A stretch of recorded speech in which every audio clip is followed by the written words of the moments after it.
What's up, everybody? Professional wrestler Chris Wylde back with another live stream here on Eagles News Now. It is Saturday night, the first time I'm doing a stream here on Saturday. And let's just try to get something out of the way here.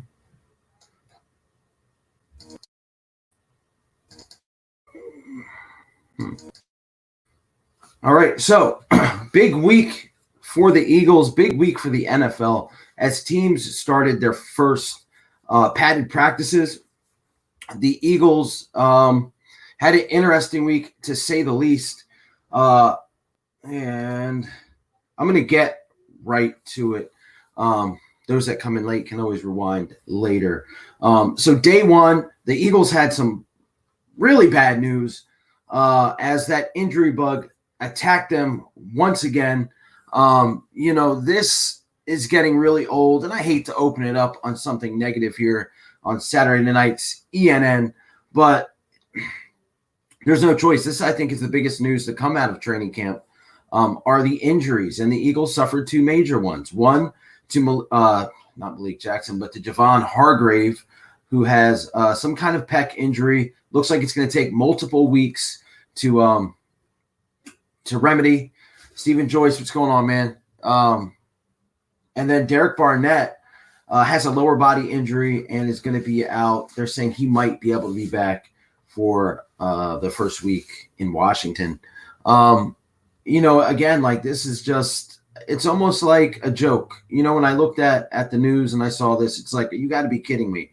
Has there been a team more injury plagued than the Philadelphia Eagles the past couple of years? Even going back to 2017. I mean, we lost our starting quarterback.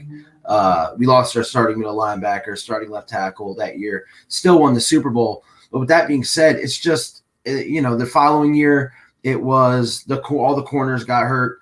The next year, it was all the wide receivers got hurt. It's just been incredible. And the Eagles have a new medical team this year. So, I mean, you can't really blame it on the medical team, I don't think. There's freak injuries or it's just some bad luck. The Eagles definitely have it. Also on the injury list, and this is kind of, to me, it's concerning. To most analysts and people that are in the know, they're not concerned at all. But Miles Sanders, I think day 2 was put week to week with a lower body injury that Doug Peterson says is not concerning at all. They're just being extra cautious. Boston Scott, day-to-day with a lower body injury. So my question was, and I did a video when I did my day 2 video, is Miles Sanders really hurt, or are they just putting him in bubble wrap? Because I feel like I don't see or don't hear of many other teams doing this kind of thing. I mean, are the Carolina Panthers doing this with Christian McCaffrey? Are the Dallas Cowboys doing this with Zeke Elliott? The Giants with Saquon? If they are, it's been real low-key because I haven't seen any news saying that they have.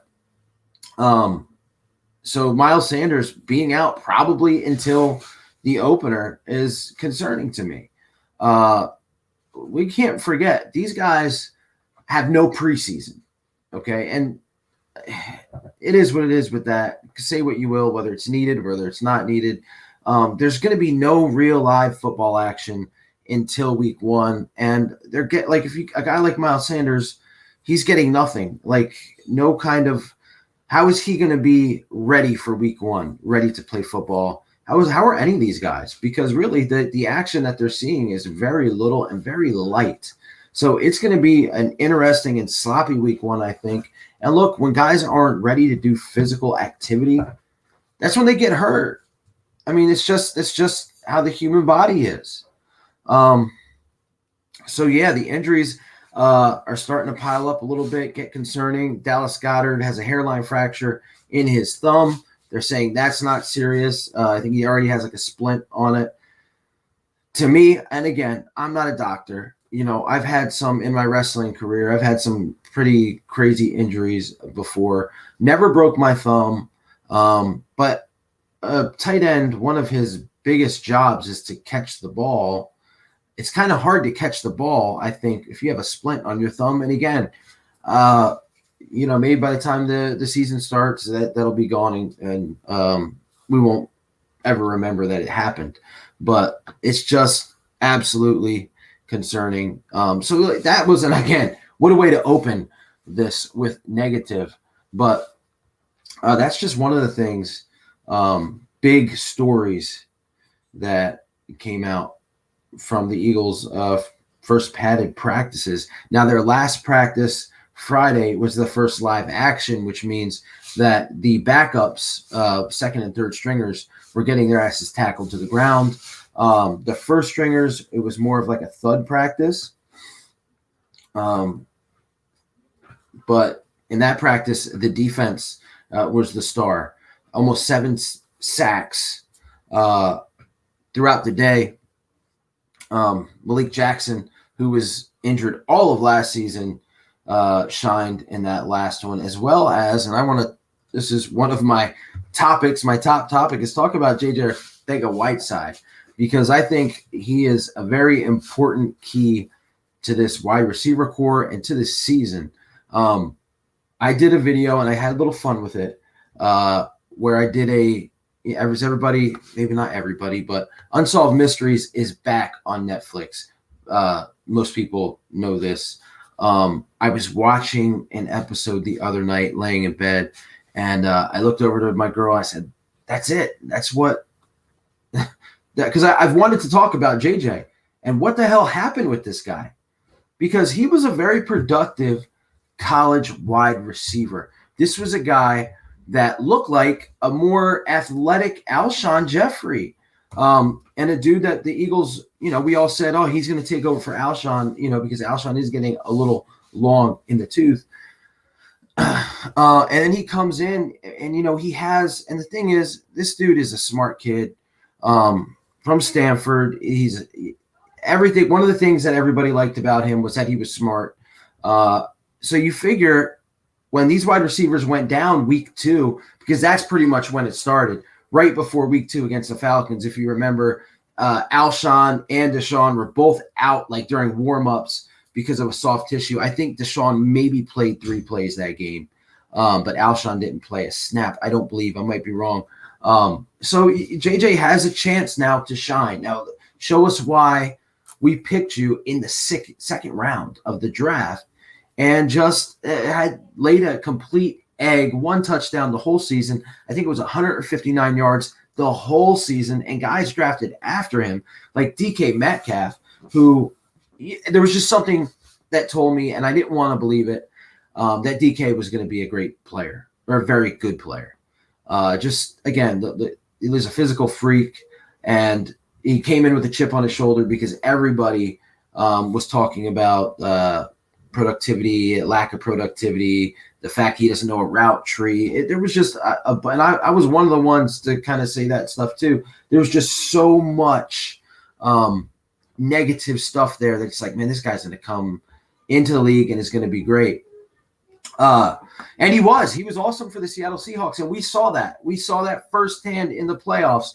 And then week 1, look no further than and we're going to see him in a couple weeks. Washington wide receiver, now second-year wide receiver, Terry McLaurin, drafted after J.J. Arcega-Whiteside, has 2 deep touchdowns against us. Absolutely. If it wasn't for Deshaun and Carson finally getting on the same page during that game, we probably would have lost it. And this guy was a big reason why. Terry McLaurin had a great year. So, yeah, it was a big mystery. So I did this Unsolved Mysteries video with JJ, and I had fun with it. And it was almost as if he watched the video and was like, and I know he didn't, and was like, F you, because I guess he had a really good week of practice from what I understand. First couple of days, I think he was on the sidelines for most of it with, again, some kind of injury. But the last day, apparently he had a couple of really athletic catches, caught a touchdown where he had a defender draped all over him, the type of things that you want to see out of JJ. And a subscriber of mine, Brian, says he left a comment on the video like, well, yeah, he looked great in preseason last year, and we saw what we got, and he did. I remember against the Ravens, he looked really impressive. So the jury's out. I'm rooting for the guy, even though, again, I was having a lot of fun with that video, and I might have showed him a little bit of hate, but yeah, I really think that if he can give us something, man, if you can get 5 or 6 touchdowns out of this dude, man, give me 700 yards. I mean, that's a good chunk of yards for a wide receiver. I'll be happy, guys, with that, and that just makes everybody else better as well. So yeah, that last practice he shined, as well as Malik Jackson. Also, a guy that we talked about before padded practice was, and I'm going to say his name right, Quez. I was saying Kez for some ridiculous reason. I apologize. Quez Watkins. The Eagles have a track team at wide receiver. And of course, that video was put out where he beat Darius Slay. Beats Darius Slay. The video pretty much goes viral all over YouTube and the internet. And he continued through practice. Had a couple of really good days where he shined and showed up. John Hightower had a good day the other day. Another guy that I was really impressed with going into the season after they drafted him. The first thing you do when you are studying these guys, you're looking at their highlights and even some of their lowlights. And John Hightower basically was comparable to Robbie Anderson, a guy that the Eagles were looking at trying to, we were begging Howie to trade for this guy during or before the trade deadline. And he was quiet. Quez was kind of getting and Jalen Reagor, who I'll talk about in a minute, were kind of getting all of the media attention. And then he had his day again, beating Darius Slay and Rasul Douglas, who's just getting beat up by these guys, man. He is getting beat up, and he's not a corner we all know this. He's not a corner that's going to run with a wide receiver. Apparently he's put on a lot of muscle. He's bigger than all the other DBs, should probably be a safety. He got beat all the time anyway. I mean, I still have nightmares from that Minnesota game last year, but yeah, he's getting it taken to him by guys like John Hightower, Quez Watkins, Deshaun Jackson, and Jalen Reagor. Jalen Reagor comes out hot. We had a lot of questions about this guy. And look, he hasn't played one snap in the NFL yet. But when the Philadelphia Eagles drafted him at 1, and I did a draft reaction video. I pretty much recorded myself throughout the whole draft. What's up, Joe? Bazooka Joe in the house. But I was saying, like, Jalen Reagor is not a number. I did a video before the draft where I said there's 2 guys that I don't want the Eagles to draft in the first round, and that was Jalen Reagor and Brandon Ayuk, who went to the 49ers. And I said, look, they're great wide receivers, but this wide receiver class is stacked. They're just not first-round wide receivers. Ignorance is bliss sometimes, right? Again, and I know some people are going to be out there and they're going to look at me and they're going to go, yeah, you like him because he's on your team now. Which is okay, maybe 20% of it. But now that he's ours, now that he's the Eagles, you dig a little bit deeper. The guy, first off, he wasn't going to last till the second round. The Vikings were going to take him to replace Stephon Diggs. I do not think that they were happy about getting Justin Jefferson, who I kind of wanted the Eagles to get, because Justin Jefferson, they have wide receivers like Justin Jefferson. Reagor wasn't going to be in the second round like I thought he was going to be. Ayuk apparently is doing great in camp too. But yeah, he shows off. I had to do like an apology video to him after looking at a lot of his highlights and really seeing what this guy was about. And he showed off all week in practice, to the point, as I put up, Bazooka Joe chilling by the pool in California is only 6 o'clock. Man, I have not been in a pool all summer. I didn't even realize it till the other day. It sucks. I've been to the beach though, but I haven't been to a pool.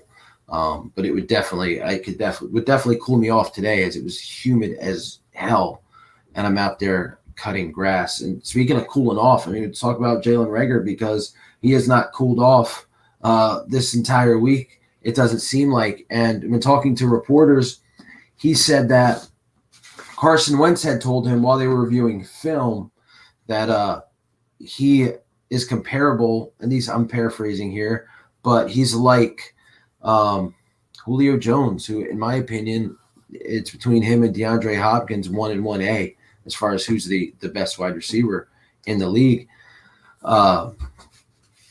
And I did a video on that, and of course the haters came out like, dude, they were all over the place with this. Yes, look, and again, and I love my Facebook groups that I go to, the Facebook Eagle groups that I go to. I share the videos in these groups. But the problem with that is a lot of people just see the thumbnail. They read the thumbnail and the description. They don't actually look in the video. So they're thinking I'm saying that Jalen Reagor is comparable to Julio Jones, which I would never in a million years say that about a guy that hasn't played one snap in the NFL. I mean, that would be like saying a guy who I go back to wrestling, a guy that's wrestling, practice matches is as good as Ric Flair. Like it would be asinine.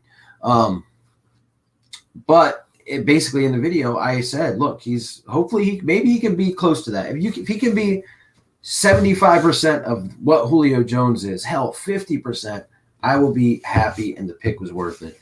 And man, the Cowboy fans came out hating as always. It was even some Eagle fans are like, dude, what the F? And it's like, look, I'm just quoting what Carson said. Okay. Now, Carson's never played with Julio Jones that I know of, but I'm sure he's watched a lot of film on the guy, has seen him closer than we have. And I mean, look, it's a great thing to do to give Jalen Reagor some confidence, but man, it's a lot of hype too, that he is now going to have to live up to, a lot of pressure that we're putting on this young kid. But he's been backing it up in practice.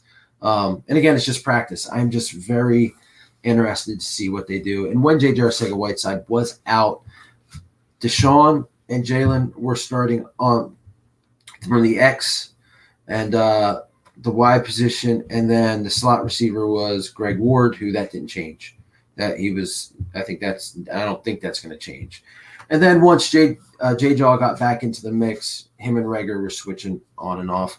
I really think that the season's going to start with J-Jaw and Deshaun as the starters. And my thing is, look, and I'm going to go back to Whiteside. If he can't compete at a high level this year, I know it's a second-round pick. You don't give up on second-round picks in 1 year, but I definitely want to see some of these younger guys showing up and being highlighted. That's for sure. Speaking of the Cowboys, I talked about, the Cowboy fans hating. Let's dig a little bit into the NFC East, because there is some crazy news and notes about stuff that happened there. I'm going to start with the Dallas Cowboys. Gerald McCoy, who is a big Carson Wentz fan, apparently, gets hurt, season-ending ACL injury, and there's something in his contract that said if he got hurt with that injury, the Cowboys would be able to get rid of him with not much penalty. So they release him. They're now down a defensive end. Jadeveon Clowney sitting out there, still not signed by anybody. Let's hope he doesn't go to Dallas. And also, Yannick Ngakoue, I'll get to that in a minute, is still out there too. So that's news on the Dallas Cowboys. Out of Washington, man, their offseason just continues to get worse and worse. And all the other stuff we can have a good time with, and we can rib them about the name. We can do a lot of different things. But their coach, Ron Rivera, who is one of the best coaches in the league, and as Eagle fans remember, he was actually a defensive coach here with the Eagles, is diagnosed with cancer in his lymph node. He did a self-check. I know when he was with the Panthers, I think he had some cancer issues as well. But prayers go out to him and his family. Cancer absolutely sucks. I wouldn't wish that on my worst enemy. And, I just praying for him and hope that he's able to coach that Washington team on the sidelines when they play us. that first week. Just horrible news, man. Just really, and he's Ron Rivera is a good coach. He's going to make the Washington team, man, it sounds crazy saying that. He's going to make them better. It's just a shame. Apparently they have a plan B. I heard Jack Del Rio might be an option for everybody. That's, by the way, before I go any further, for everybody that's watching on Facebook, I'm trying to keep up with the comments on the Facebook and the YouTube. If you jump on the Eagles News Now YouTube channel, it'll be a hell of a lot easier for me to respond to you guys. So that's the news on the Redskins. Also, Darius Geis, one of the biggest idiots in all of the NFL, as he still isn't. He'll never play in the NFL again. He still hasn't been suspended by the NFL or anything. Has now been accused of, and again, this is strictly hearsay at this point, of raping 6 other women in college.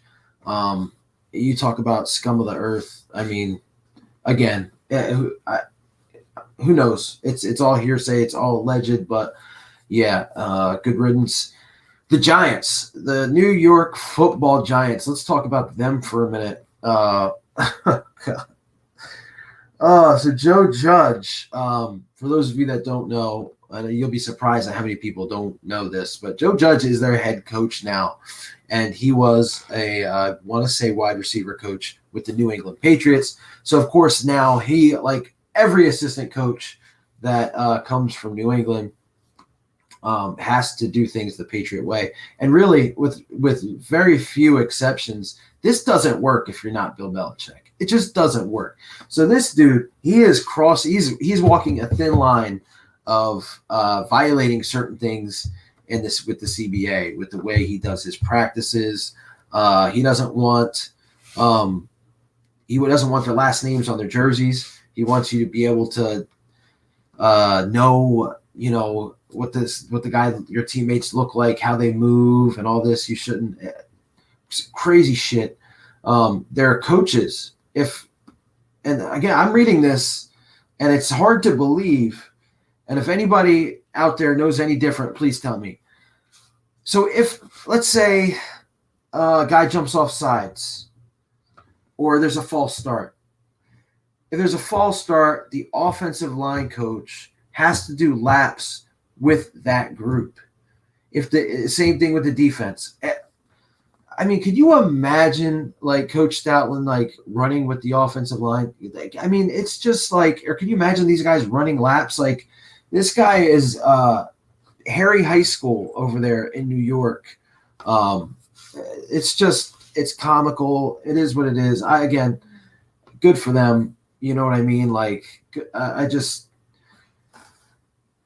it's unreal, but that's the NFC East for you in a nutshell. Just a lot of crazy things as we get ready for probably one of the most unpredictable seasons in NFL history with what's going on with COVID-19. So we talked about the injuries. We talked about the practices. Another guy that I want to bring up who, if you look in the archives here at ENN, I did a video on this dude.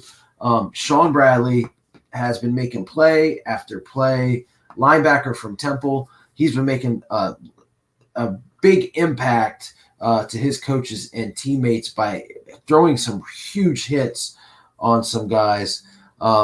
Keep an eye out for him. The Eagles linebackers are probably, and again, this is my team, but I'm going to tell you, it's probably one of the worst linebacking groups in the league, man. I mean, which is scary because you're in a division where you face Zeke Elliott twice and you face Saquon Barkley twice. If they get past that defensive line, man, they're going to truck through these guys, but maybe not with Sean Bradley in play. Always good to see a guy locally making things happen as well. We talked about Unique Ngakoue very briefly earlier. Stephen Joyce, I'll get to that in 1 second. We talked about Unique Ngakoue earlier. Apparently the trade talks are heating up, which makes sense because why would Jacksonville want this guy that isn't going to sign with them and doesn't want to play for the team, hasn't signed his tender? Just get what you can get for him. Apparently, they're only asking for a second-round pick. Of course, the Eagles need an end, and we're Eagle fans. So whenever somebody becomes available, we want them, right? Look, I hate to be a Debbie Downer. I did a video on this earlier in the week as well. He's going to be way too expensive. You're looking at his contract with Fletcher Cox's contract, with Brandon Graham. That's a lot of money on that defensive line. I don't see it happening. I don't see them doing that.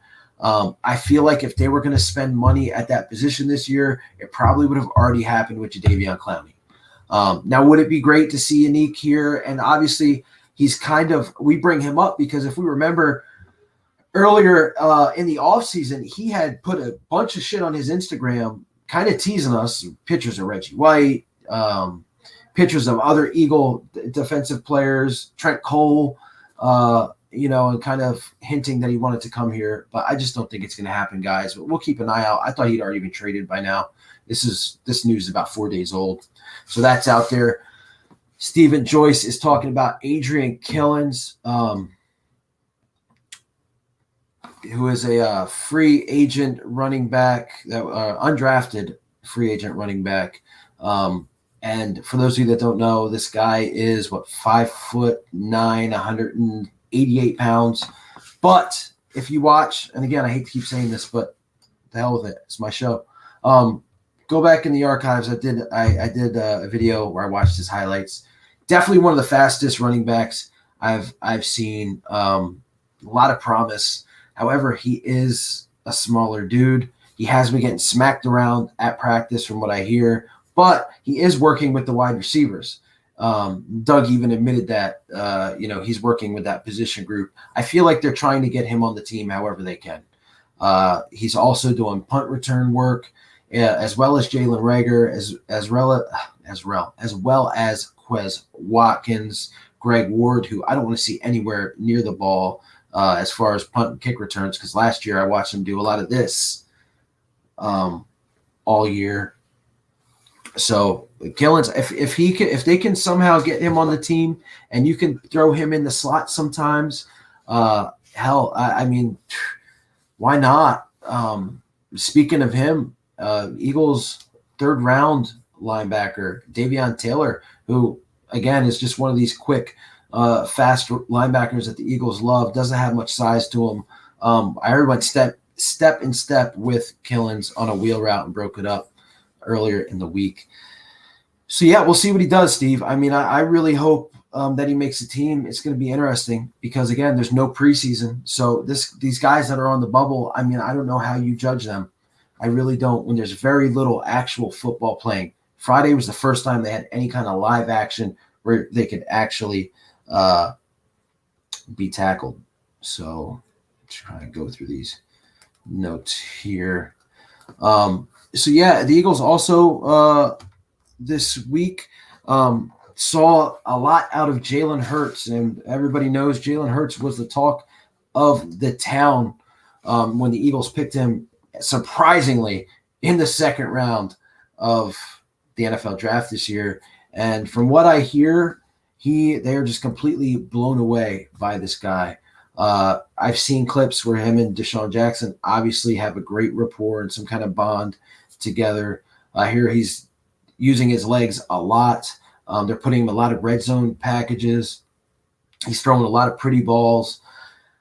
However, Doug Peterson says Nate Sudfeld is still the number 2 quarterback, and it makes sense because Nate knows the playbook inside and out. He hasn't stood out during this week of practice until Friday, where Jalen Hurts got very few reps during the live action, and Sudfeld actually looked decent. I'll never forgive Sudfeld for the way he fell when he got hit last year and hurt his elbow. Like, I just have no idea why you would stop like this. It doesn't make sense to me.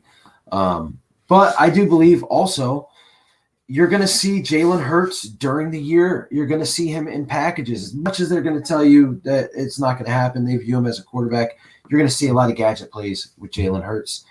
And knock on wood, something happens to Carson, Sudfeld goes out there, loses a game, or just doesn't look good.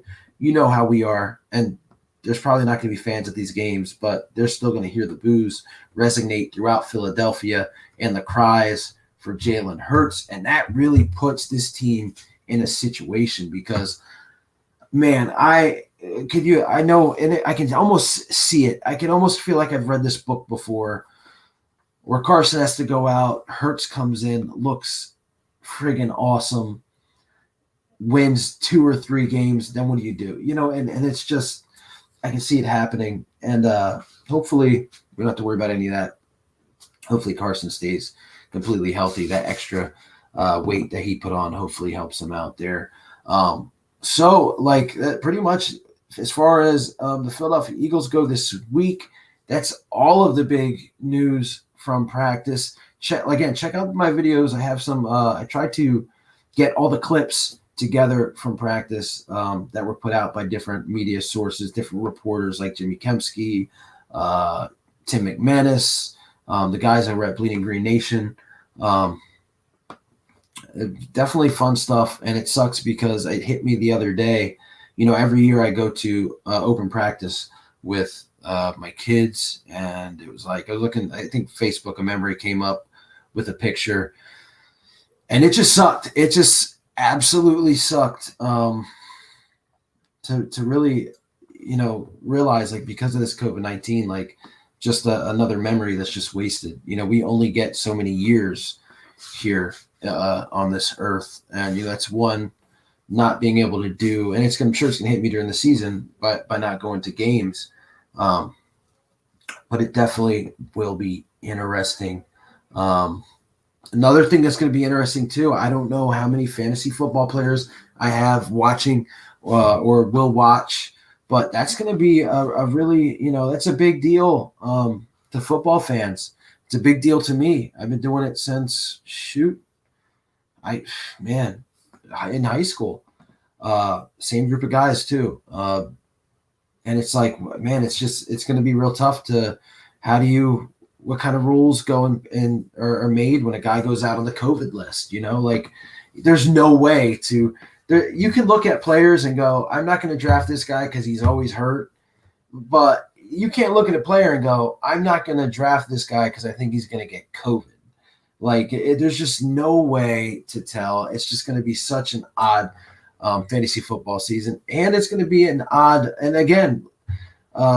just going to be an odd season in general. But again, we go back to fantasy football.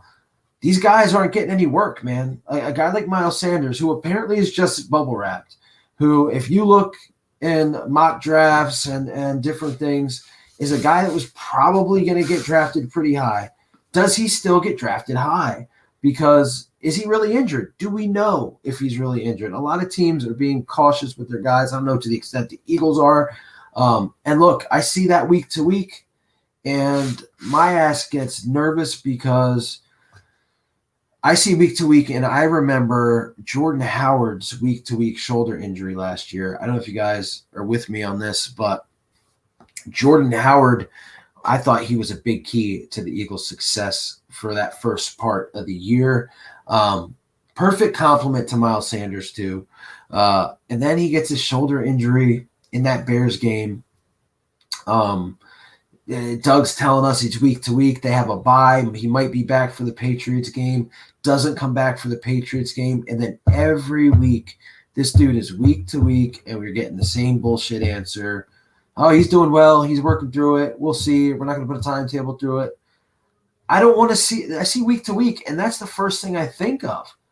And why not after that nightmare of last year?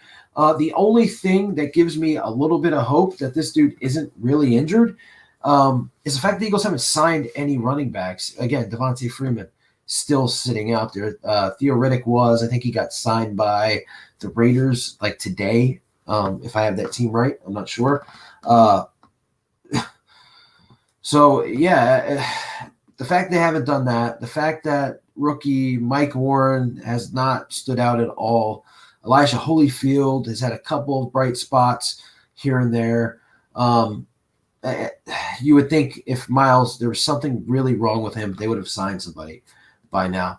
Speaking of another running back that I left out is a guy that's kind of been left out because of injury the past 2 years, and that's Corey Clement.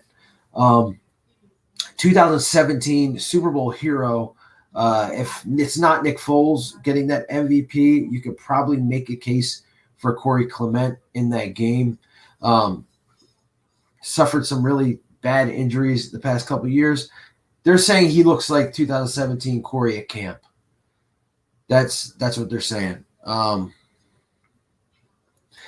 But again, he hasn't played a snap yet, so I don't know to believe that or not. It's so tough to get excited about a team, and I know there's probably some people watching that aren't Eagles fans that are fans of other teams, and I'm sure we can all agree on one thing here is that it's hard you get fooled so many times as a football fan, whether it's with a team, whether it's with a group. Like I thought the Eagles wide receivers last year were going to be really, really good.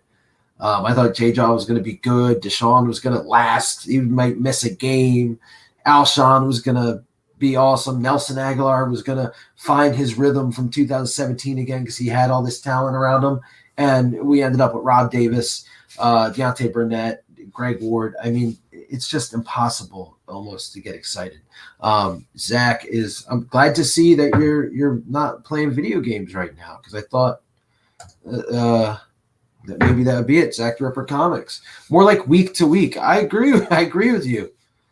Whatever you mean by that, I absolutely agree with you. And I actually wanted to have Zach on because I want to talk about what I want to talk about today also before I wrap this up.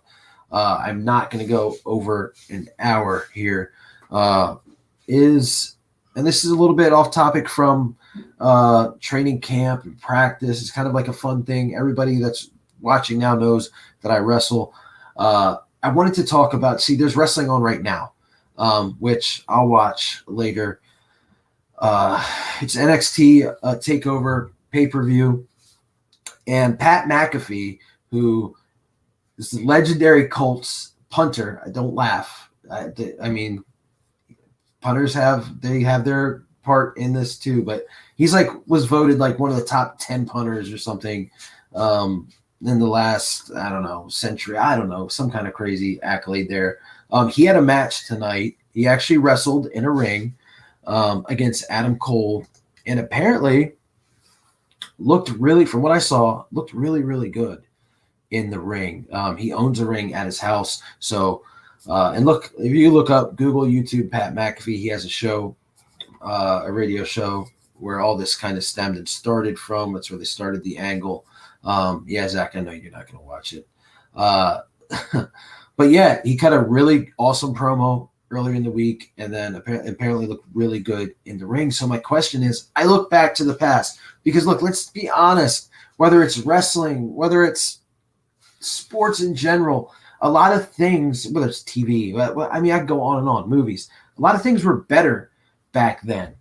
And I'm looking at football players that transitioned to wrestling, whether it was for one match, whether it was for a career, who is the best to do it?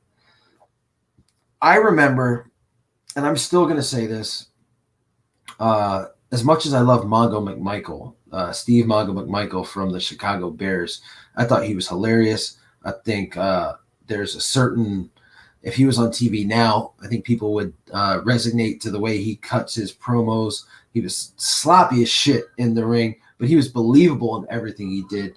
I really like what he did in there, but also, and we all remember the Refrigerator Perry did a couple things. He was in a battle royal at WrestleMania. Of course, everybody knows him from the Chicago Bears team during their Super Bowl shuffle shit. We remember him because he played for the Eagles as well. But Lawrence Taylor, I hate to say it, I think might be the best football player to I gotta laugh at this. The best football player to transition to wrestler. Again, I haven't watched the whole Pat McAfee thing, but LT is such a mainstream name, and he was the actual good guy in the match. And because he was a giant, just hate it. I wanted him to lose. I wanted Bam Bam Bigelow to kick the shit out of him at WrestleMania 11. But yeah, if you guys are watching now or people that are going to watch this later, leave it in the comments. Let me know what you think. Possibly going to do a video with that topic on its own. because I just found it really interesting that, like, Pats has no Goldberg too. Yeah, good. Wow, that is a really good answer. Bill Goldberg played for the Atlanta Falcons. Now he wasn't.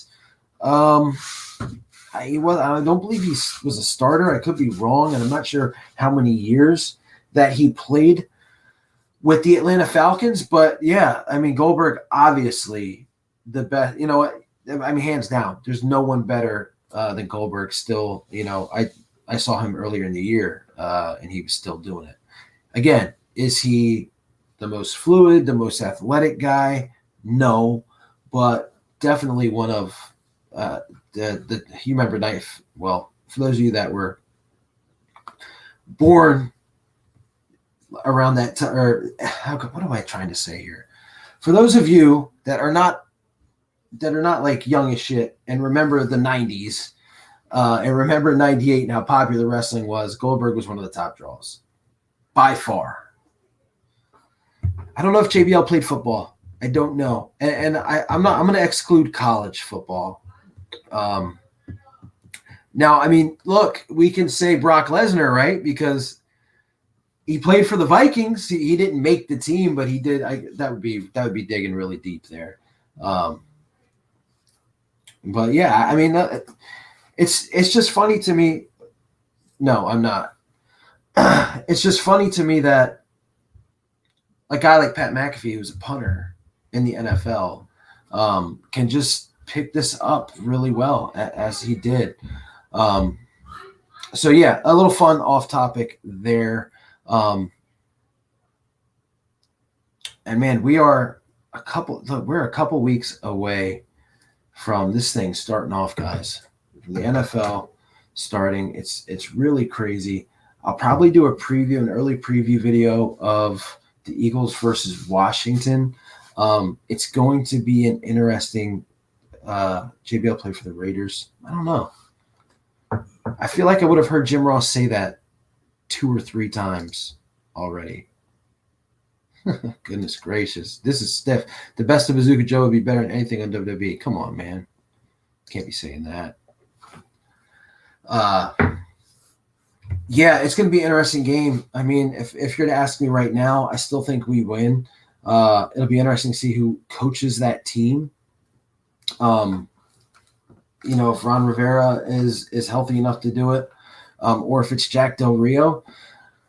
I'm worried about our offensive line, which is something I'm glad I didn't sign off here without talking about. As I said in the beginning of the video, the Eagles, that last live practice that they had, the Eagles defensive line absolutely dominated the offensive line. Like not just the second and third string guys either, but like the first string.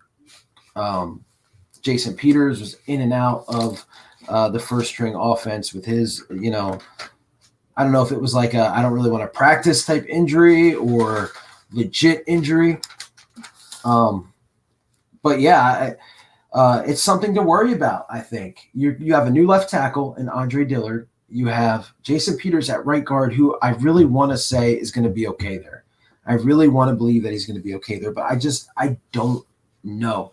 If Dillard can't do his job, they're going to have to put Peters over there, and maybe Matt Pryor is going to have to be the guard. It's going to be tough. I mean, this is where a preseason game would be kind of good. Get these guys a couple series where because you're so used to if you're on that offensive line, and for anybody that's played football, and obviously if I have, it's not offensive lineman, but you know how the guy next to you moves, you know what his traits are, and now you guys are in game situations. It is so hard to get a rhythm in there, and it's going to be tough. That first week is going to be tough. We're going to be going against, look, if Washington has anything, it's a good defensive line. We're going to be going against a young rookie in Chase Young, who I just think is awesome. I really think is awesome. I was actually happier that he went to Washington than New York. New York passed on him for an offensive lineman, but man, he's really good. And there's a possibility they can move him all over the place on that line. and really cause some terror. Boy, these guys are going Zach and Joe in the comments here. Best of Bazooka Joe works better than Ambien. Never had it. Much more addictive than Ambien. Anything can happen on Saturday night's ENN, guys. Anything. So I'm looking up here. Okay, so going back to this defensive line, they gave up sacks, like 3 to Malik Jackson on Friday. Joe Osman had 2.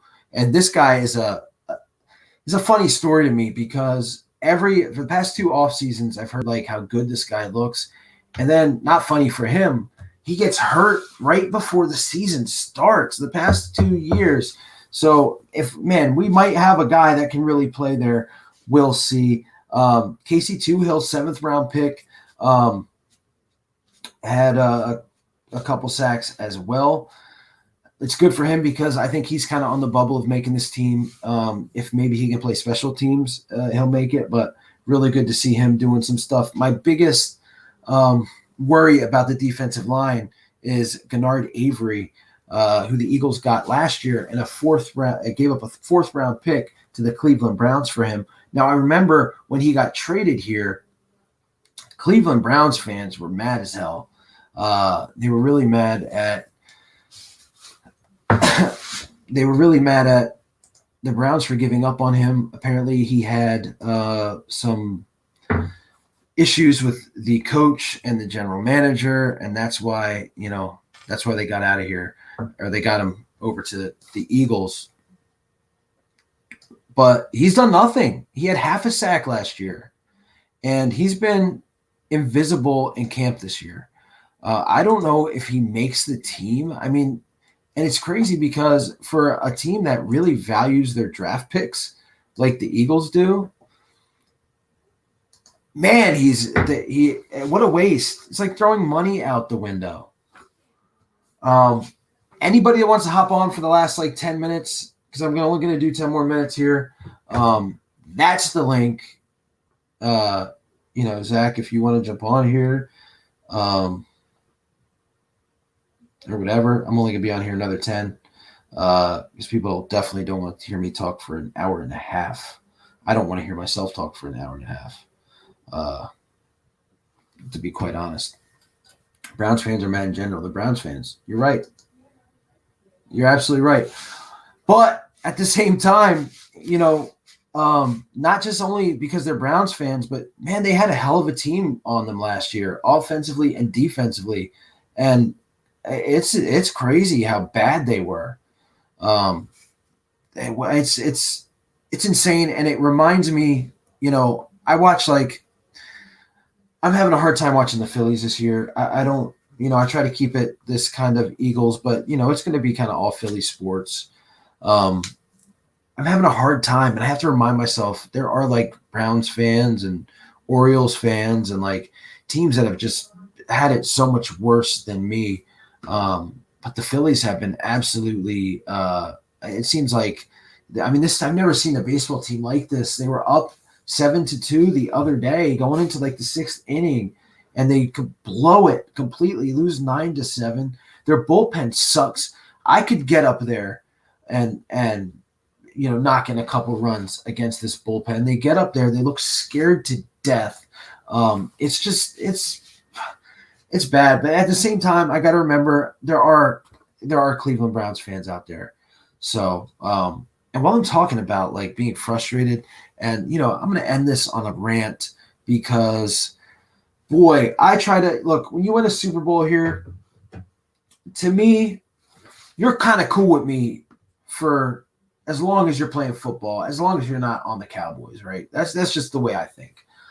But there's one guy that completely turned that theory around for me, and that is former Philadelphia Eagles linebacker Nigel Bradham. Now, this dude, man. So he gets signed by the Saints. The Eagles didn't he had an option. The Eagles didn't want him. He signs with the Saints 2 weeks ago. I think they made it official last week.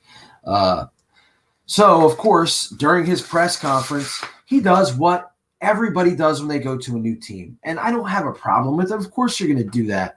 They,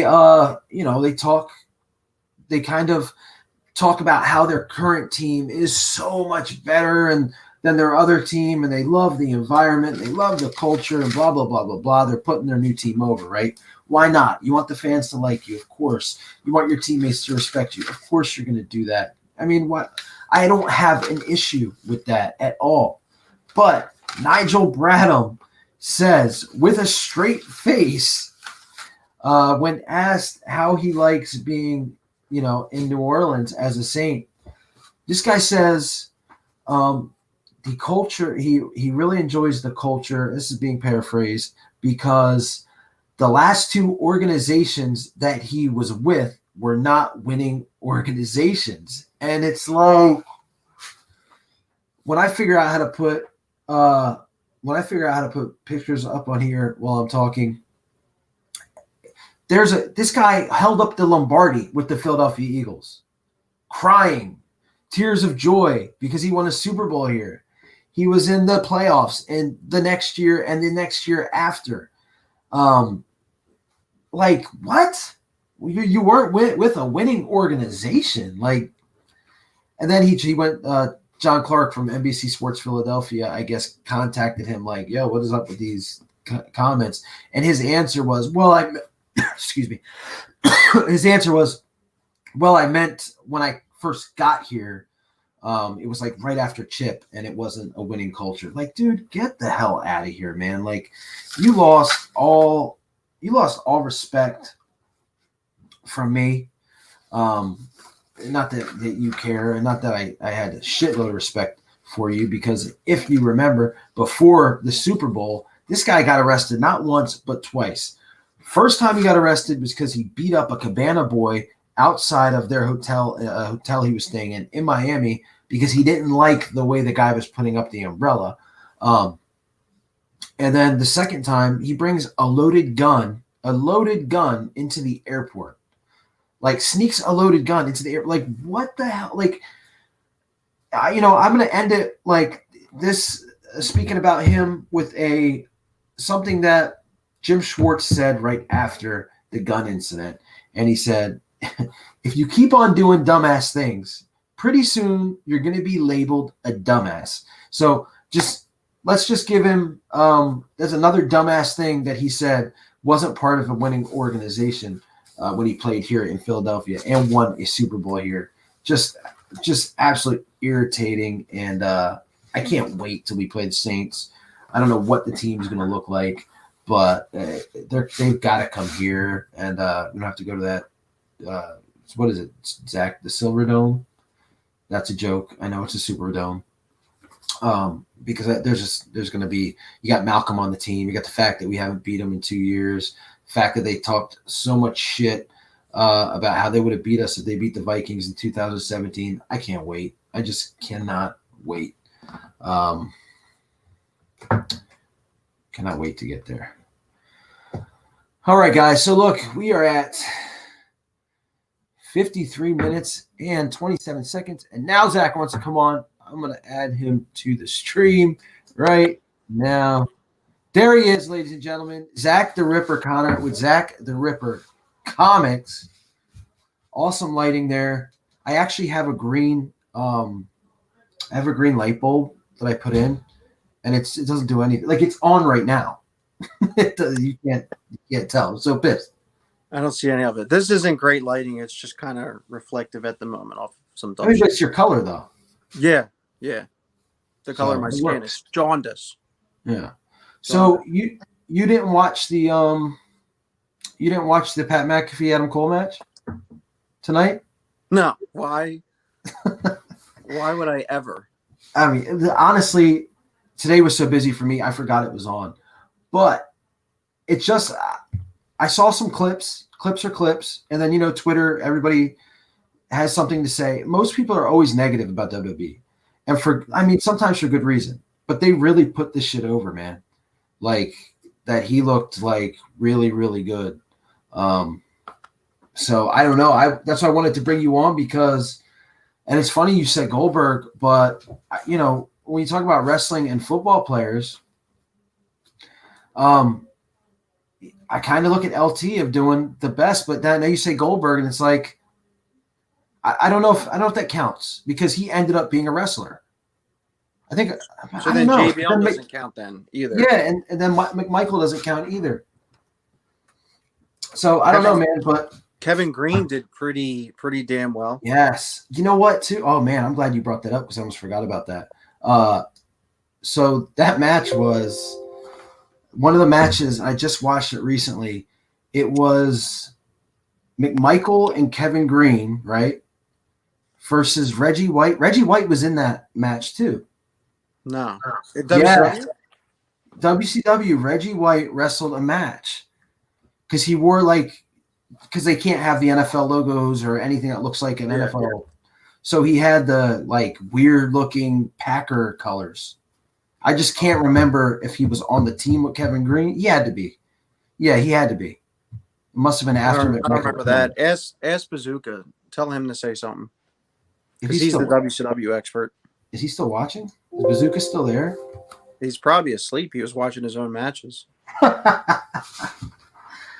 those of you who don't know, Bazooka Joe, the three of us, myself, Bazooka, and Zach, we travel all over the country together. So, we go at each other sometimes. And Joe's enjoying life in California where we're stuck here on the Northeast. So we give it to him pretty hard sometimes. That's what she said. But yeah, man, it looks like I think I've got this whole StreamYard thing almost figured out now. Nice. That first, I might as well just delete that first thing because that shit was horrible. But this is, I see you clearly, I hear you clearly. Everything's really good. And is there any other football players to wrestlers you could think of? I think I just think LT because he was in that main event. And WrestleMania 11's a great Mania. Well, it's better than 27. You really think that? Yeah. I remember you do it. You actually, it's not a joke to you. Yeah. I can't watch it. I can't. I see the Blues Brothers and I'm like, I'm done. Absolutely done. Eli and Jacob Blue. Can't do it. Just can't fucking do it, man. So you'd rather watch The Core? You don't even know who that is. Look at it. You don't even remember. I know Heath was in it. Who? Heath. Oh, yeah. Doesn't have a last name. No. I can't remember who else. The big jacked up Ezekiel. Ezekiel was in there. Damn, I don't know. I really don't know. You see the SummerSlam shirt? Yeah, that shirt's fantastic. Going on. It's weird because just like those other shirts, a lot of these guys, they use the wrong era. Yeah, like Warrior, Flair, Warrior, Brett. I mean, well, the Flair picture's right for that Mania. Warrior and Macho's not. Yeah, I don't know. The Eagle season is on. He says, so you watch WWE. So, I'm a wrestler, so I try to keep up on the current stuff. In case I ever work there or whatever, I know what's going on.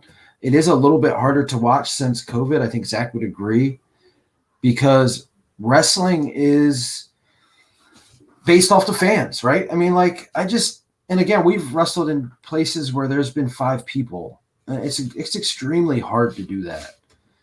I mean, it's easy when you're not used to wrestling in front of people. But I can imagine 60,000 or people at a WrestleMania you're wrestling in front of, and then fucking a year later, there's nobody in the crowd. It's got to be crazy tough to do.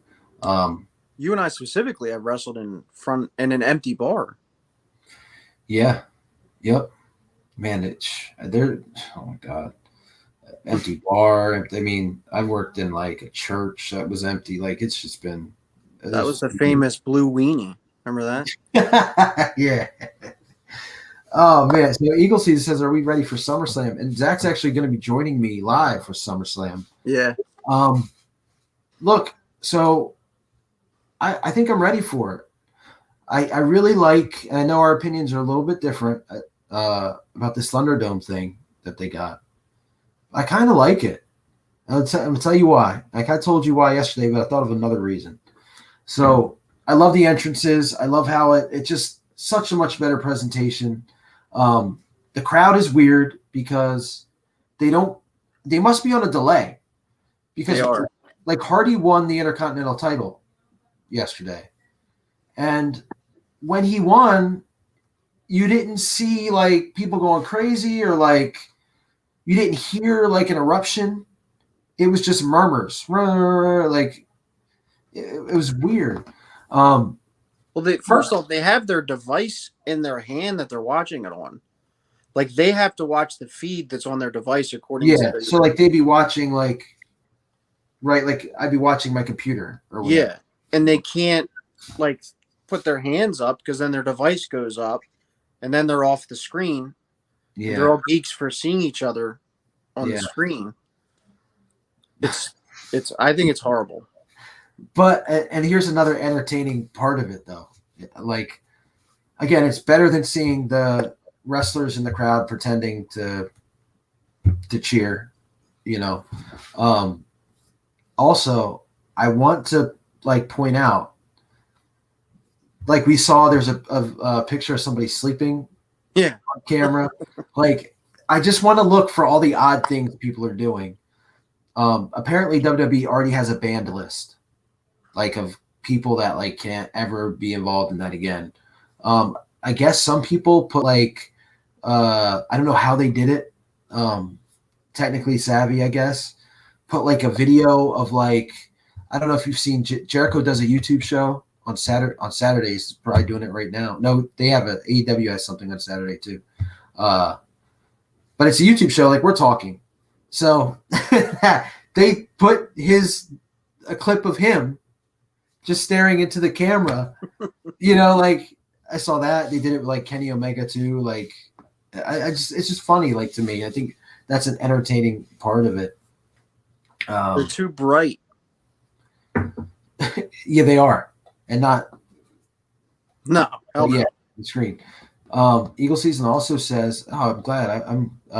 Who's your tag team? He's got to go with the New Day." Are you talking? If we're talking tag teams of all time, I don't think we've talked about this on this show. But I can't. You know what? I don't know. I don't even know who your favorite tag team is. I don't know yours either. Honestly. So who do you got? Heart Foundation, for sure. Brett and Anvil. I've got to go with. Damn, I really have to think. Shit, this is gonna sound like such a generic answer. I swear it's not, but I'm going like Legion of Doom. Even though I'm a Brett guy, but not Brett tag team Brett. I'm not. I think of the Heart Foundation. I think of Brett when he was a little bit. He wasn't as like jacked. You know what I mean? Like they were heel a lot of the times. I remember them. Why I say Legion of Doom is because I'm a big Warrior Mark, Ultimate Warrior Mark, and one of the things I remember was how badly I wanted to see. I kept seeing like I would go to the video store, and on my Friday and my video to rent. I wanted to rent the Survivor Series 1990. It was always out. Someone, I don't know if like maybe the guy someone stole it or some shit or whatever. Probably, it was always out, and I always remember seeing that picture of Warrior, the Legion of Doom, and the Texas Tornado, and I was like, oh my god! Like I wanted to see that team together. I was like, man, nobody would ever be able to beat those guys, And then from there, I mean, just the pop that they get. It seems like no matter what they do, I'm talking Hawk and Animal, not Animal and Heinrich, or Animal and Draws. Okay, so this goes back to like 2 weeks ago when we were talking. Was that your favorite tag team as a kid, or are you talking now as somebody in the business looking at the top and stuff? As a kid, and almost like, almost now too. Because like as a wrestler, I can't say Heart Foundation because Anvil sucks. Yeah, he's the worst match of my career. You did wrestle the Anvil. Is that on YouTube? I hope not. Oh shit! I don't know. I wasn't there for that, but I remember you being pretty pissed off about it. As Oh a no, I was wrestler, there. like, go I ahead. wasn't. Yeah, but I talked to him after. I got there late, but I didn't see you guys' stuff. Oh, I'm So done. then, who would your team be now? Then Maybe like Owen and Bulldog, that they were 96, good too. 97 run. They just didn't get me. I'm thinking like even now as a like they just didn't get me excited. You know what I mean? Like the Road Warriors got me excited. They're just big dudes that just beat the shit out of people. Mm-hmm. Now, when they were wrestling like the Godwins and shit, '97, I got to admit, didn't really care. Or when they were teaming up with Ahmed Johnson, didn't really care. Those doy. Yeah, Those doy. exactly. But man, it's just I don't know something about them still. Just No, they were phenomenal. As a kid, man, I wanted the fucking shitty shoulder pads so bad. oh yeah, me too. I still don't have the Hasbro figures. I wanted them. That's Really? I don't have them, or I don't have any. I've got a Road Warrior Animal Jacks, which is it looks so dumb because they're not big, and I had Hawk. All I have is Hawk's head. Like his body is somewhere. I don't know where it is, but that's all I I got. feel like those Jax figures of the LOD were actually like intentionally smaller than everybody else. Maybe They're well, yeah, horrible. the Jax figures were bad, but yeah, man, there's just something about those dudes. It just I was actually their last match, Hawk and Animal. I was there with Jeff Rocker, who trained both me and Zach. It was in Philly, and they worked Kane and Rob Van Dam. Like Oh Eric yeah, Hulk Bischoff, had the weight belt. huh? Hulk wore the weight belt, Yeah, like yep. Hulkster. Yeah, And still the pop was like, I mean, it was insane for those guys, but it's probably nostalgic pop at that point. So we're gonna look at this one by Eagles season here. Who wins, Orton or McIntyre? He says McIntyre because McIntyre's on another level. I'll go you first.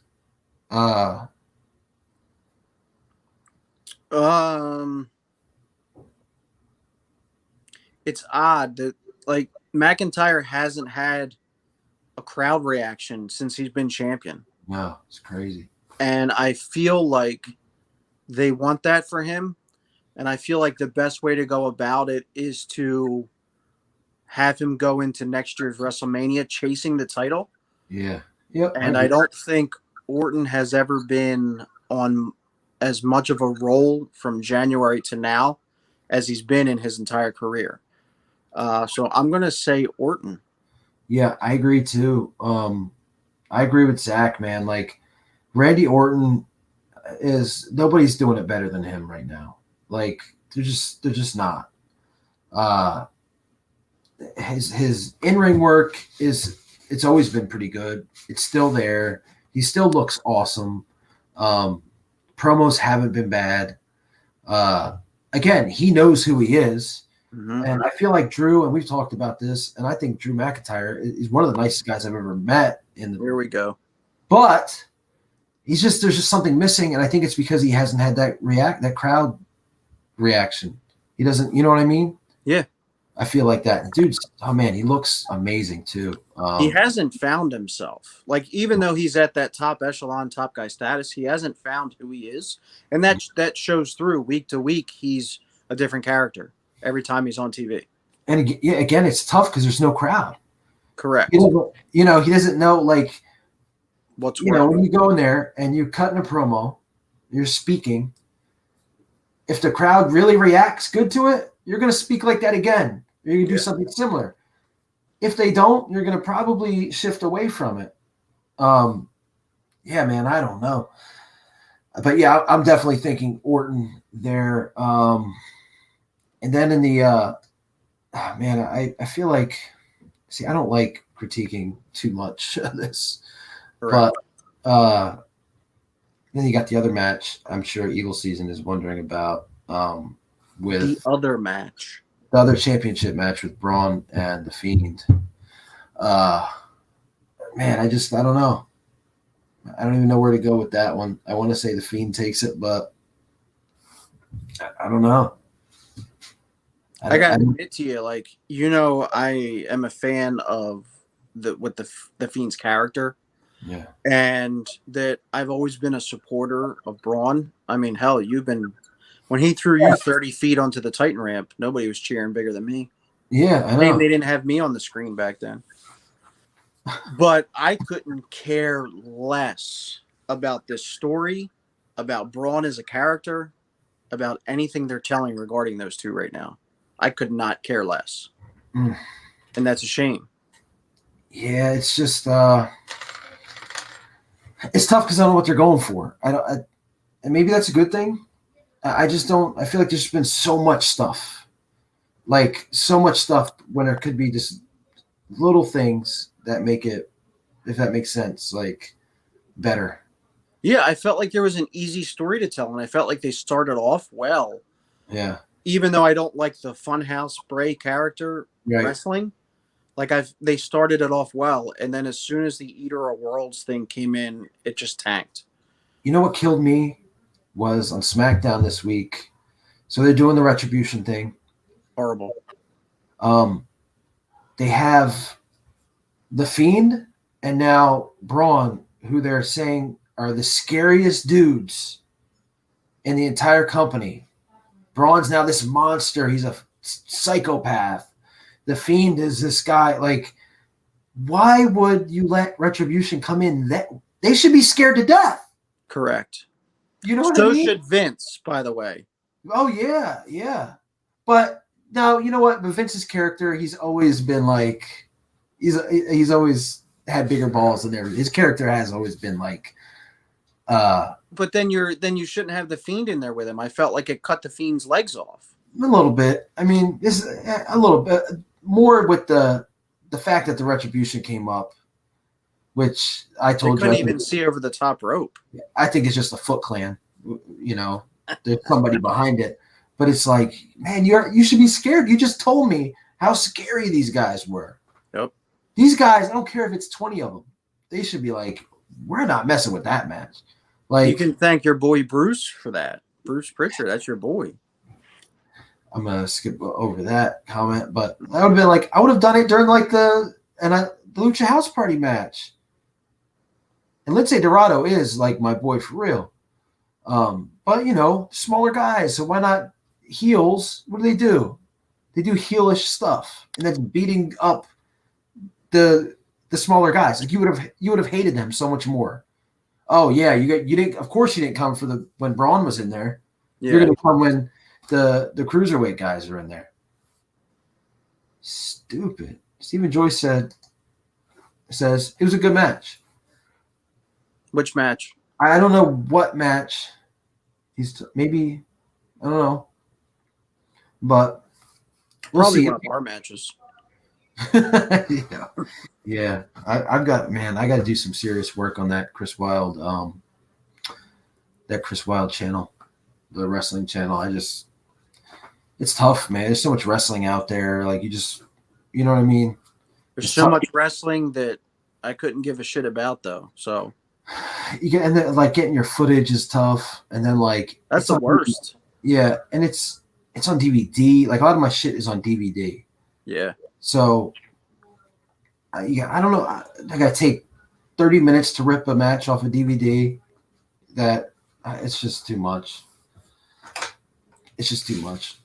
I can't wait till this football season starts so I can have my reaction videos and go crazy during the games and stuff like that.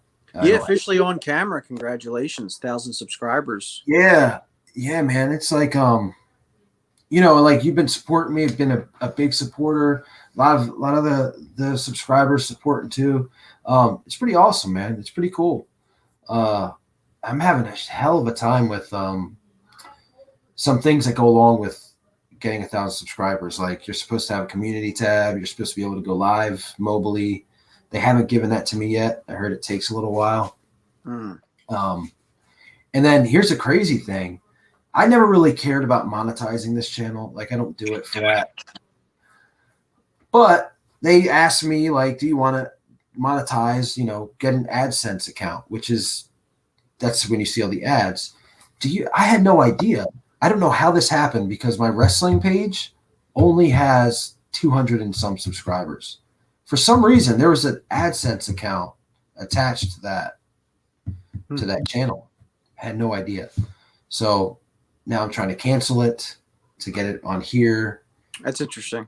It's insane. I'm like, I couldn't believe it. I'm like, why would I have an AdSense account for this site? I don't know.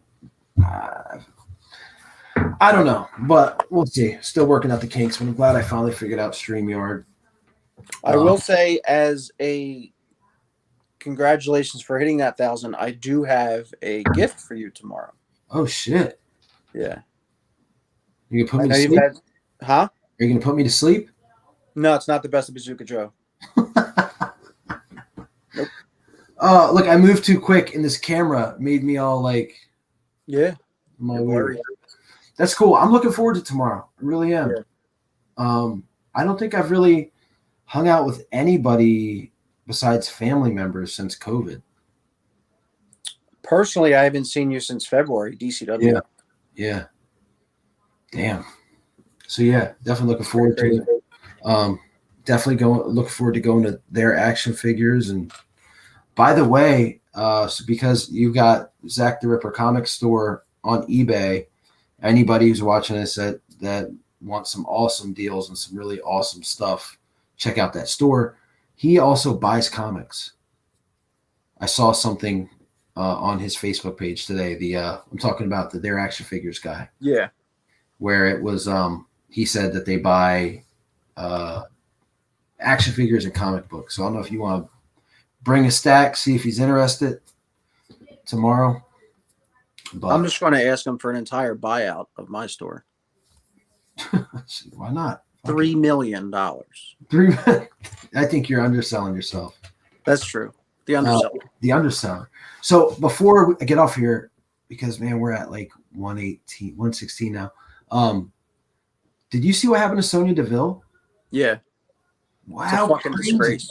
Yeah. How crazy is that? So for those of you who don't know, Sonya Deville is a wrestler for WWE, female wrestler, obviously. On her Twitter page, and this happens to like every wrestler, especially if they're female, she was getting harassed by some dude, but it wasn't like harassment like, hey, I want to do this to you, or I want you to do this to me. It was like little stuff like he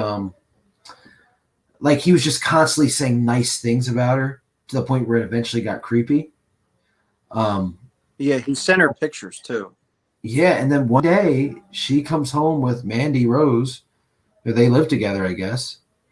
And this dude like sends her a tweet saying, "Hey baby, check your pool, I'm here."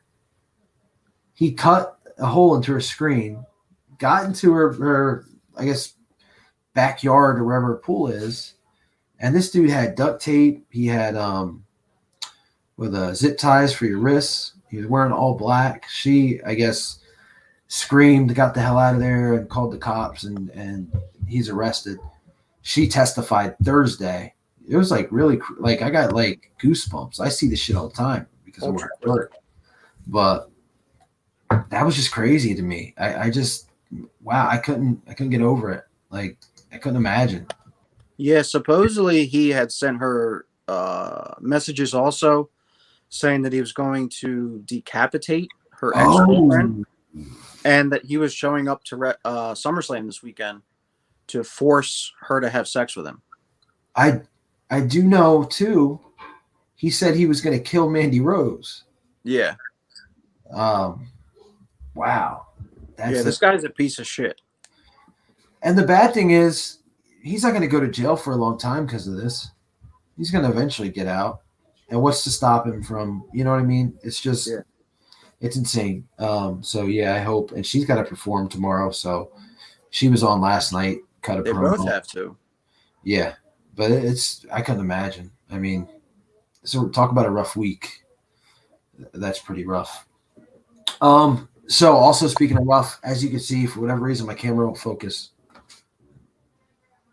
Look at those calluses, dude.